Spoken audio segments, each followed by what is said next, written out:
ada ustadz yang mengharamkan bank, tapi dia masuk ke tol pakai kartu. Kartunya punya Mandiri, punya BCA, punya BNI, benar nggak? Ya, berarti dia pakai hal yang diharamkan selama ini. Dan yang paling lucu, ketika dia bekerja, dia mengajar. Setelah dia mengajar dan bekerja, dia dapat gaji. Gajinya dari bank bukan? Duitnya. Transfer kah atau tunai kah? Sama. Konyol gak tuh? Nah, inilah kekonyolan fatwa mereka yang mengharamkan bank. Loh, Ustadz komen boleh-bolehin bank? Ya kita tanya balik, emang dalilnya mana yang mengharamkan bank?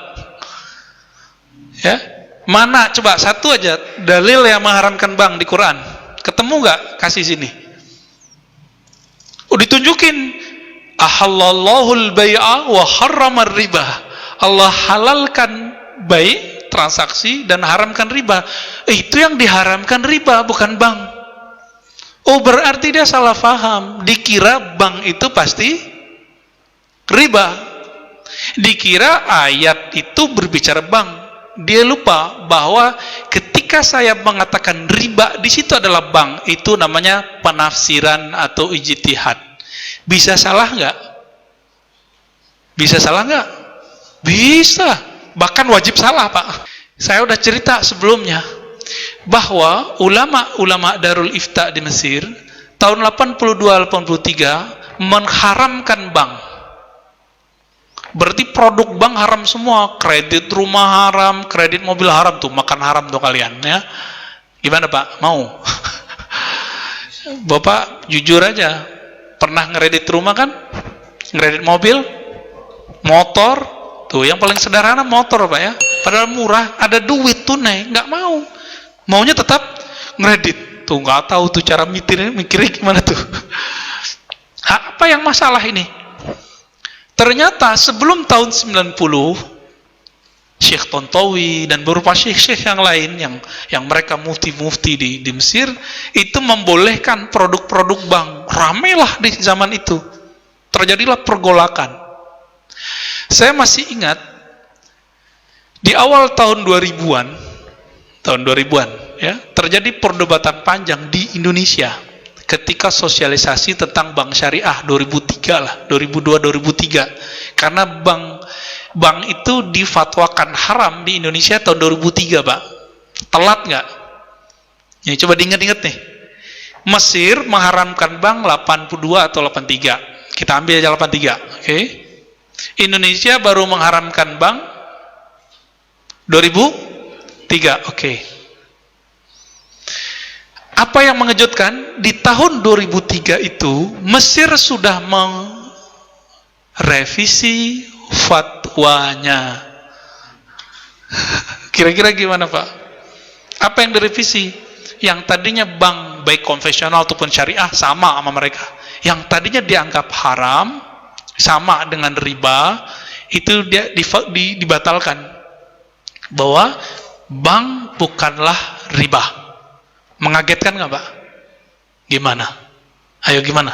Cara memahami ini. Oh, berarti fatwa bisa berubah? Iya. Kenapa fatwa bisa berubah? Jika ijtihadnya berubah. Kenapa ijtihad bisa berubah?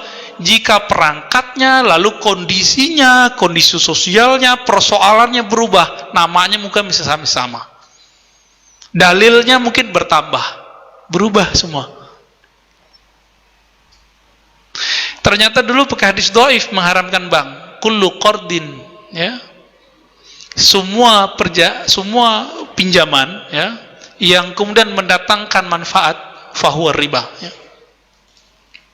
Semua transaksi pinjam meminjam yang menghasilkan tambahan adalah riba. Tambahan itu belum tentu, hadis ini kan nggak bicara bunga. Udah gitu hadisnya tidak sampai derajat sahih. Paling tinggi hasan li ghairihi. Paling tinggi. Bayangkan, Pak. Terus saya menghalalkan riba? Enggak, saya nggak pernah menghalalkan riba. Saya mengatakan bahwa ulama Darul Ifta mengatakan riba beda dengan bank. Bank bukanlah riba. Gitu. Di Indonesia muncul 2003 bank, ada bank muamalat ya. Bank muamalat 2003 Pak ya? Ya. 2003 muncul bank muamalat. Terus apa? Hebatnya MUI Indonesia kemudian membuat produk namanya DSN, Dewan Syariah Nasional, ya. Akhirnya diperjuangkan, masuklah ke lembaga keuangan terbesar di Indonesia, ya. Masuk ke BI, ya. Masuk ke OJK. Jadi udah diakui, kekuatan hukumnya diakui. Coba lihat, ini berubah loh fatwa. Kita telat nggak Pak? Mesir baru mengharamkannya 83, menghalalkannya 2003. Kita baru mengharamkannya. Telat kita. Ini bukan nyuruh Bapak minjam ke bank loh ya. Nggak ada maksud. Ini biar kita jelas bahwa yang kita lakukan sama ini bukan haram. Ya. Bukan saya Ustadz serba boleh, bukan. Enggak, antum keliru juga. Baik. Saya konfirmasilah masalah ini ke teman-teman kita di bank. Kebetulan mahasiswa saya ada yang kerja di beberapa bank ya. Ada yang di manajemen, direkturnya ya.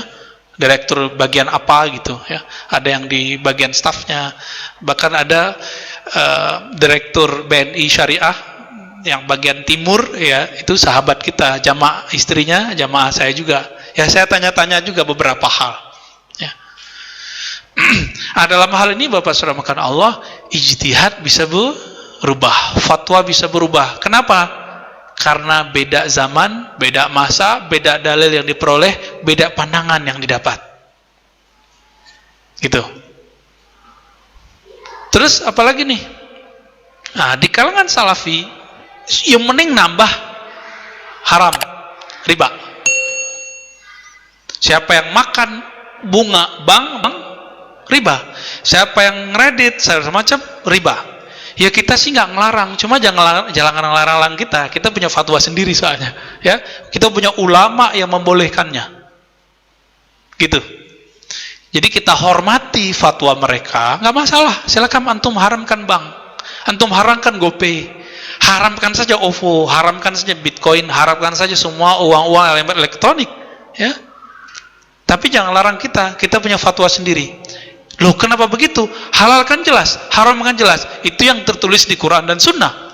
Yang tidak tertulis di Quran dan Sunnah, maka tidak disebut jelas. Ini yang disebut bainahuma umurun mushtabihat. Antara halal haram ada yang mushtabihat.